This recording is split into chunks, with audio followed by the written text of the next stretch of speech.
Let me tell you about the most chaotic, ridiculous, and ultimately satisfying day of my life, my wedding. I never thought I'd end up exposing a family's darkest secrets in front of 200 guests, but here we are. To clarify, I'm not some drama magnet person. I'm actually pretty chill. But when people keep poking, pushing, and trying to ruin the happiest day of your life, sometimes you have to push back. And sometimes, you push back loudly. Let's rewind a bit. My fiancée, Anna, and I had been dating for 3 years before I proposed. She's sweet, intelligent, grounded, and for the most part, nothing like her family. Anna's parents, especially her mom Clara, always rubbed me the wrong way. Everything was a competition to them: houses, weddings, who wore what, who made more money, who looked better in photos. Clara was the queen bee, and her sisters, Anna's aunts, just followed her lead. Her dad, Jeff, was basically wallpaper. Silent and out of it. Anna said he was like that even at home. When I proposed to Anna at a beach picnic, just the two of us, her mom was pissed she hadn't been invited. She said, "You should have coordinated with me so we could get a photographer, flowers, maybe even fireworks." That was when I realized what kind of wedding this was going to be. A battlefield. At first, Anna and I agreed we wanted a small wedding. Maybe 80 guests max, intimate, scenic, good food, good vibes. Clara laughed in our faces. "Sweetheart, your cousin Madison had 250 people at hers and it was the event of the year. We're not doing a backyard barbecue wedding. That's embarrassing." She started planning like she was the bride. Venue suggestions, decor, mood boards, cake tastings without us. I kid you not, she even made a wedding Pinterest board labeled Clara's Wedding Touch.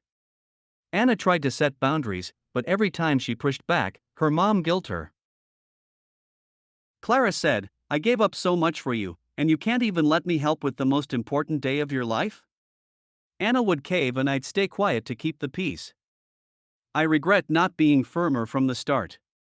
Then Clara started inviting people we didn't even know. Co-workers, distant relatives, her book club, even an old boyfriend of Anna's. Yes. Her ex. I lost it. "Why are you inviting Anna's ex to our wedding?" I asked. She said, "He's part of our history. He helped shape who Anna is. He's basically family." I was stunned. I told Anna, either we make a guest list ourselves and stick to it, or we don't have a wedding. Thankfully, she agreed. Clara was furious. She called me controlling and immature and told Anna I was cutting her off emotionally. Anna cried for days. I should have seen what was coming. Clara went quiet after the guest list fight. Too quiet. She acted supportive, but it felt fake. Smiles too wide, texts too cheerful. I had a gut feeling she was planning something. And she was.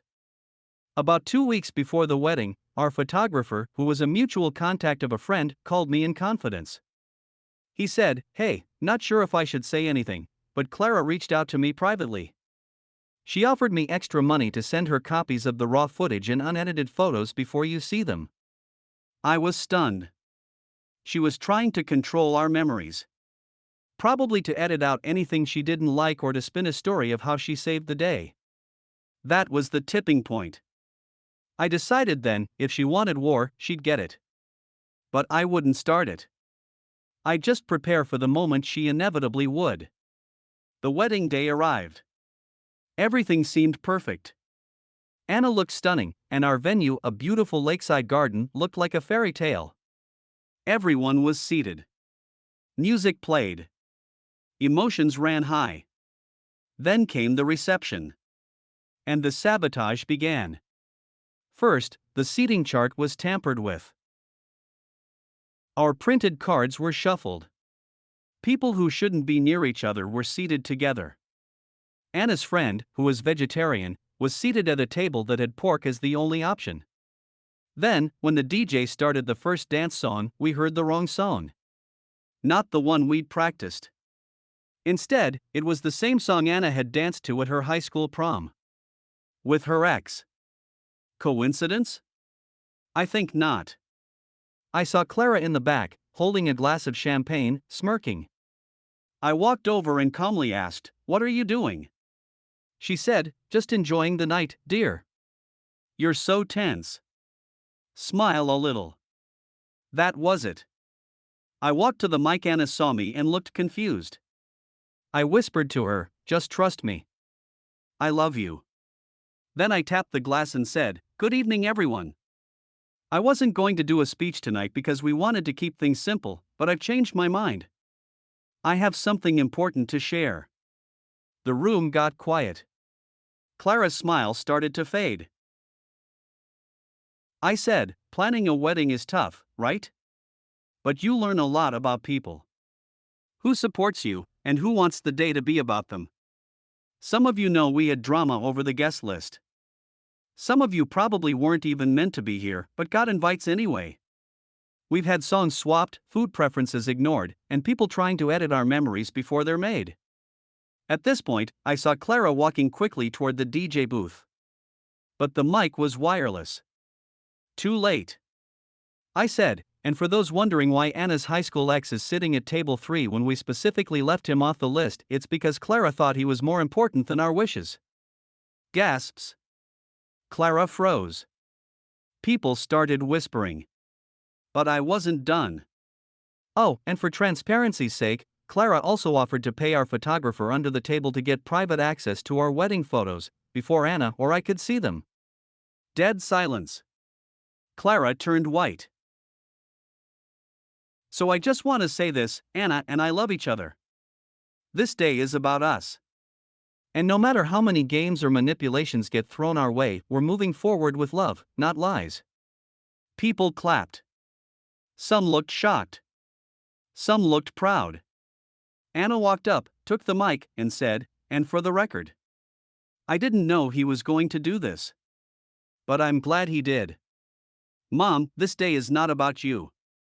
It never was. If you can't accept that, feel free to leave." Clara grabbed her purse and stormed out. The reception resumed with a huge shift in tone. People congratulated us for standing up. The photographer gave us full access on the spot.